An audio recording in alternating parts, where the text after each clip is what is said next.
बाबा, ये प्रेम क्या होता है?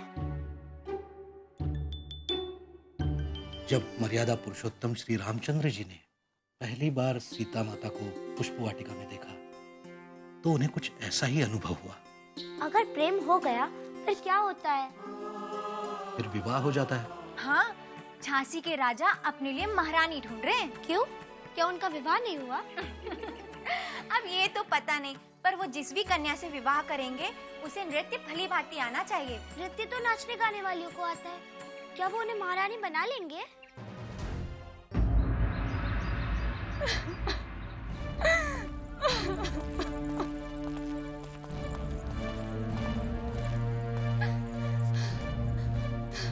क्या हुआ इन्हें? महाराज, लगता है इसे किसी सांप ने काट लिया है। नहीं हुजूर, नहीं। आपके महल में बहुत बड़ी साजिश हो रही है। साजिश? कैसे साजिश?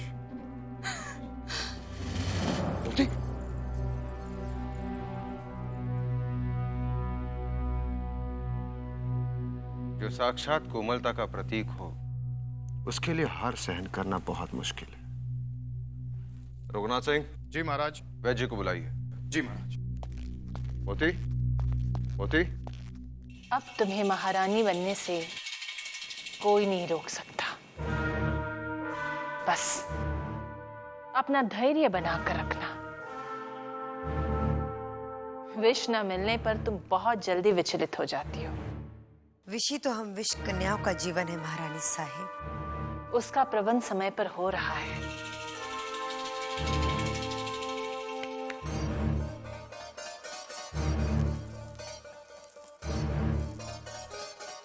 बस अपना पूरा ध्यान गंगाधर राव की ओर केंद्रित करना। अपनी अदाओं से उन्हें इस तरह से आकर्षित करना कि वो मोतीबाई को पूरी तरह से भूल जाए।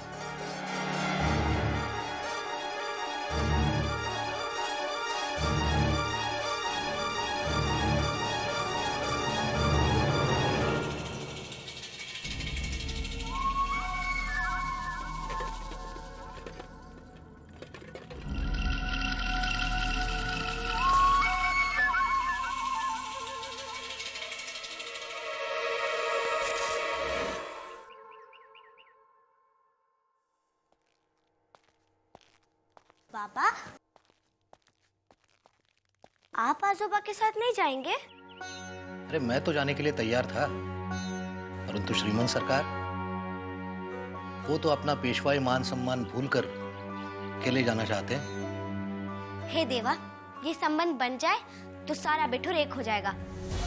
फिर इन फिरंगियों का साहस तक नहीं होगा कि वो हमारी तरफ आंख उठाकर भी देख सके। मनु दीदी, आपको श्रीमन सरकार याद कर रहे हैं। बाहर बग्गी तैयार खड़ी है। हम भी चलेंगे? श्रीमन सरकार के साथ केवल आप ही जा रही हैं। अभी तक छबीली नहीं आई। लेकिन आप तो अकेले जाने वाले थे। इस शुभ कार्य की चेतना जगाने वाली हमारी छबीली है। वो हमें आत्मबल प्रदान करती है। देखा, श्रीमान सरकार हमसे भी ज्यादा प्रेम करते हैं तुमसे। नहीं बाबा, जितना प्रेम आप हमसे करते हैं उतना ही आजोबा भी। अरे पगली, कैसी बात कर रही है? मेरी तुलना श्रीमान सरकार से कर रही है। भले ही आज मराठा साम्राज्य के वैभव का सूर्य अस्त हो गया हो, परंतु उनके विशाल हृदय की भव्यता किसी राजा महाराजा से कम नहीं है। ये तो आप सही कह रहे हैं। अभी बाहर कुछ दासियां किसी राजा, हाँ, झांसी के महाराजा, उनकी बात कर रही थी। दासियां क्या बात कर रही थी? वो कह रही थी कि झांसी के महाराज अपनी रानी ढूंढने के लिए नृत्य प्रतियोगिता करवा रहे हैं। झांसी के महाराजा गंगाधर राव को नृत्य, वादन, गायन और नाटक में बड़ी रुचि है। फिर राजकाज कब करते होंगे? अभी विधिवत रूप से राजकाज के पूर्ण अधिकार उन्हें प्राप्त नहीं हुए। समस्याओं से घिरे हैं बेचारे। बेचारे क्यों? राजकाज करेंगे नहीं, प्रजा का ध्यान नहीं रखेंगे, केवल नाच गाने में विलीन रहेंगे, फिर समस्याएं तो होंगी ही। अरे हाँ हाँ, तू इतनी अप्रसन्न क्यों हो रही है? तू कौन सी वहाँ की रानी बनने वाली है? बाबा, मुझे नहीं बनना ऐसी रानी।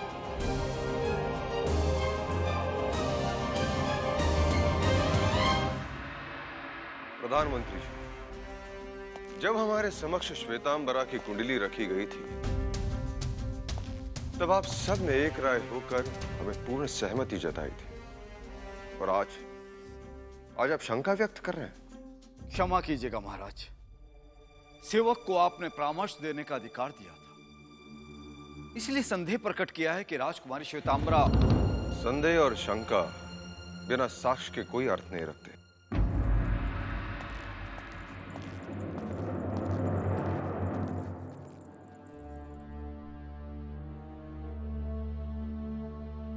हमने तुमसे कहा था ना कि महाराज बिना साक्ष्य के विश्वास नहीं करते। नरसिंह राव जी, साक्ष्य तो इस समय मेरे पास नहीं है, परंतु आपने एक बात गौर की, जानकी बाई किस तरह महाराज के विवाह को लेकर अधीर हो रही थी। शीघ्र ही एक ऐसी कुंडली का प्रबंध हो गया जिसके ग्रह नक्षत्र पूर्णतया महाराज के ग्रह नक्षत्रों से मेल खाते हैं। और सबसे बड़े आश्चर्य की बात तो यह है कि सकूबाई, जो जानकी बाई से घृणा करती है, वो दोनों एक मत होकर महाराज के विवाह की स्वीकृति दे रही थी। आप ही सोचें, विचार करें। रघुनाथ सिंह, इसी एक बात ने तो हमें उलझन में डाल रखा है। अब तो जब तक तात्या दीक्षित और नाना भोपटकर कानपुर से वापस नहीं आ जाते, हमें महाराज को श्वेतांबरा से दूर रखने का प्रयास करना होगा।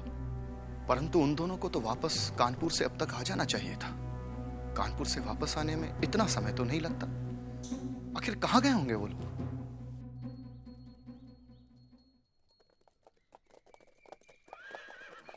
तात्या जी, कस्बा छोटा है, लेकिन संपन्नता झलकती है। भोपटकर जी, ये ब्रह्मावर्त है। संपूर्ण सृष्टि की रचना के बाद ब्रह्मा जी ने यहाँ आनंद के क्षण बिताए थे। भोपटकर जी, यहाँ पूछ लेते हैं। श्रीमान जी, ये आचार्य बादरायण का घर कहाँ है? यहाँ से थोड़ी दूर कानकुब जी टोली माँ जौन सबसे अच्छा घर दिखाई दिए वो आचार्य जी का सब। जी धन्यवाद। आइए भोपटकर जी।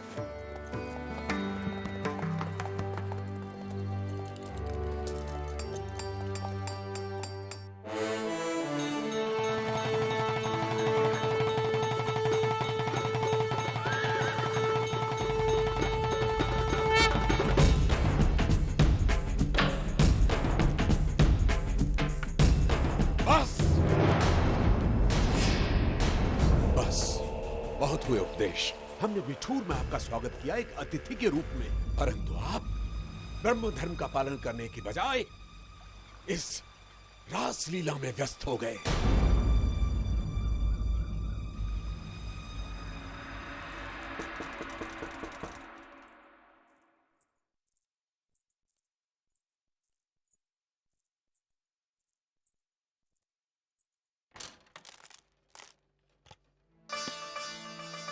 मन्नू, तुम आओ।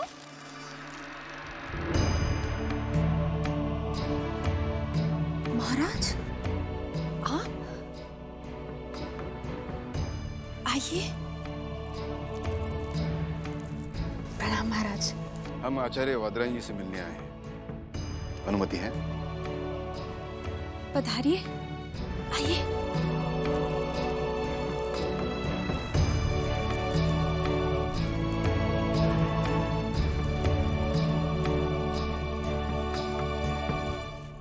कृपया आचार्य जी को सूचित कर दीजिए कि बाजीराव आए हैं। जी।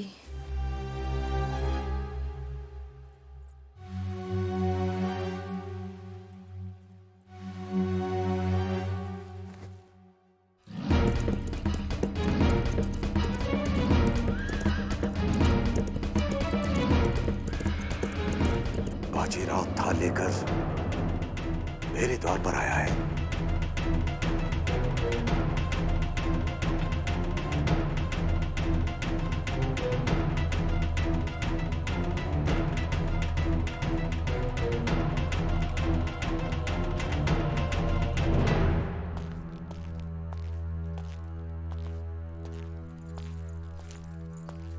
प्रणाम आचार्य जी। प्रणाम। कहिए, धर्माधिकारी महामहिम पुणे नरेश महाराजाधिराज बाजीराव पेशवा को इस तुच्छ कान्यकुब्ज ब्राह्मण की याद कैसे आ गई?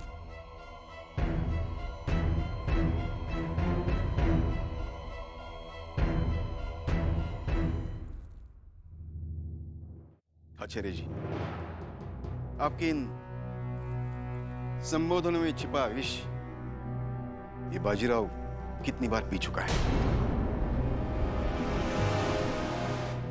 अब तो आपके व्यंग में भी असीम प्रेम नजर आने लगा है। प्रेम? अब ये दिन भी देखना शेष रह गया था कि कान्यकुब्ज ब्राह्मणों के आचार्य को मात्र धन से वंचित रहने के कारण आप जैसे लोगों से प्रेम की व्याख्या समझनी होगी। आचार्य जी, हमें नहीं मालूम कि हमसे ऐसा कौन सा कृत्य हुआ कि जिसने आपके मर्म पर आघात कर दिया और आप हमसे इतना व्यथित हो गए। अगर अनजाने में कोई भूल हो गई हो तो क्षमा कर दीजिए। क्षमा? कैसी क्षमा? पिछले 23 वर्षों से अपने झूठे ऐश्वर्य और मान सम्मान का आश्रय लेकर आप मुझे हर स्थान पर नीचा दिखाने का प्रयास करते रहे और आप क्षमा मांग रहे हो। अवश्य इसके पीछे कोई घृणित स्वार्थ है जिसने बाजीराव पेशवा को यहां आने के लिए विवश कर दिया है। पेशवा? बाजीराव पेशवा? आचार्य जी, पल भर के लिए बाहर दृष्टि डालिए, आपको कहीं बाजीराव पेशवा नजर नहीं आएगा। आपके सामने है तो एक पिता याचक के रूप में आपसे दान मांगने आया है। कैसा दान? कन्यादान। क्या कहा? अर्थात मैं अपनी पुत्री को तुम्हारे पुत्र के साथ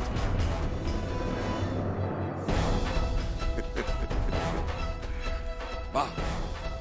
और तुम समझे कि वादरायण बहुत प्रसन्न हो जाएगा, गौरवान्वित हो जाएगा क्योंकि इतने बड़े पेशवा का संबंध उसकी पुत्री के लिए आया है।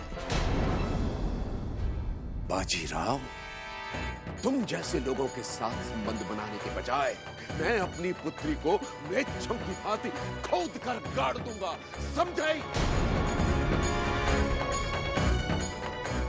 शिवानंद, इन सारे थालों को उठाकर इनके द्वार पर जाकर फेंक दो।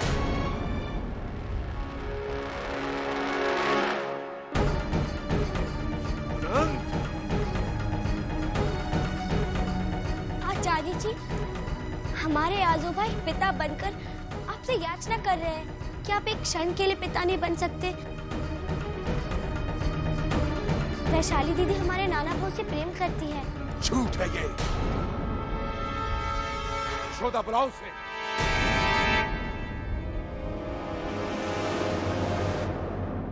वैशाली!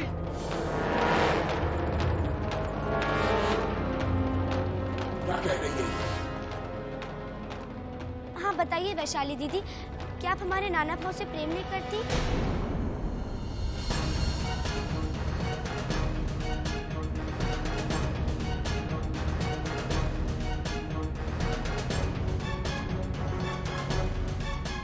चुप क्यों हो? उत्तर दो।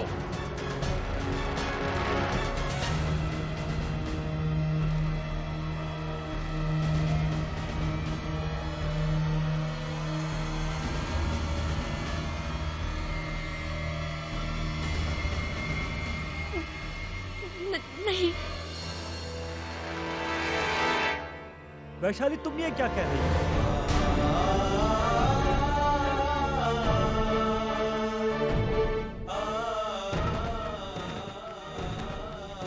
सुना नहीं तुमने उसने क्या कहा?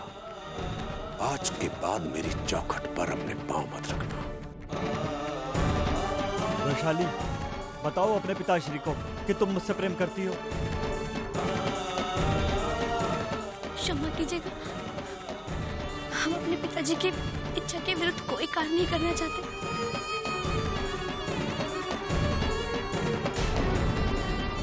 भगवान के लिए चले जाइए यहाँ से।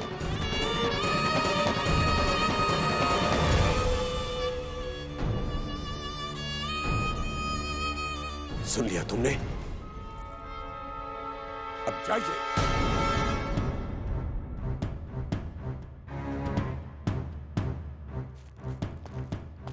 चलिए आजोबा, बात मनुष्य से की जाती है, अहंकार से नहीं।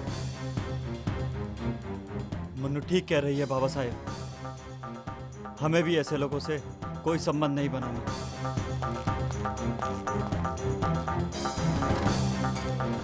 अपवित्र हो गया है हमारा कक्ष। गंगा जल लेकर आओ यशोदा।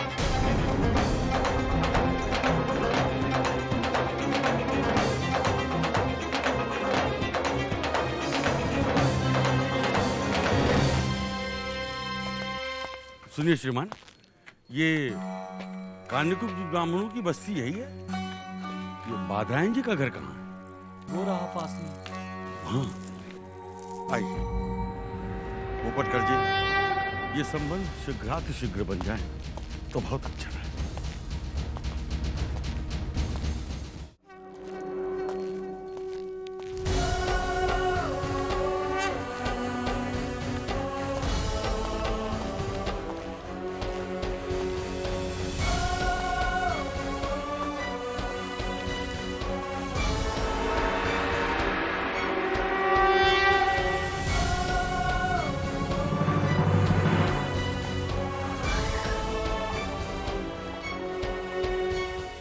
अपवित्रो पवित्रो वा सर्वावस्थां गतो अपि वा बाह्य अभ्यंतरः शुचि। प्रणाम आचार्य जी।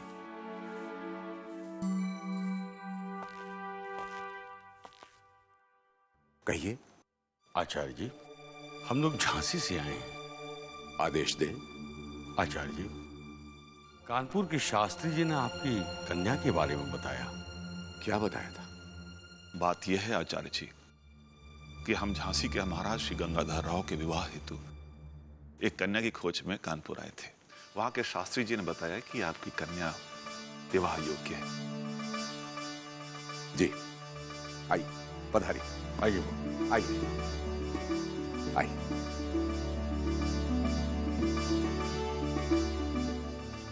मैं कुछ ही पलों में आता हूं।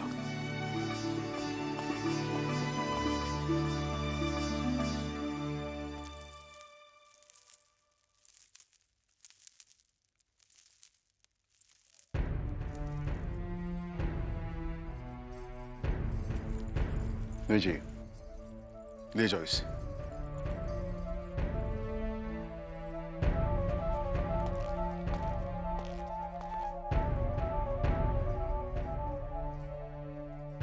क्षमा कीजिए श्रीमान सरकार,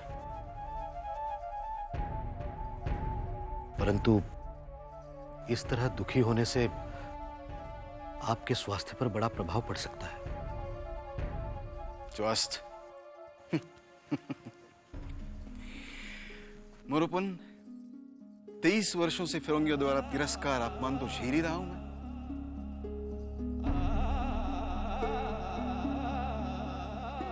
लेकिन आज जिंदगी में पहली बार अपनों द्वारा किया हुआ अनादर, अपमान सहन नहीं कर पा रहा हूं मैं।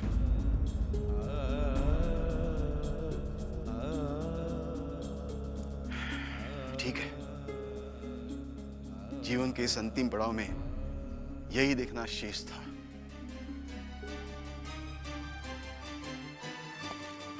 हमें क्षमा कर दीजिएगा आसोबा। तुम किस बात के लिए क्षमा मांग रही हो? हमारे कारण आपको इतना अपमान झेलना पड़ा।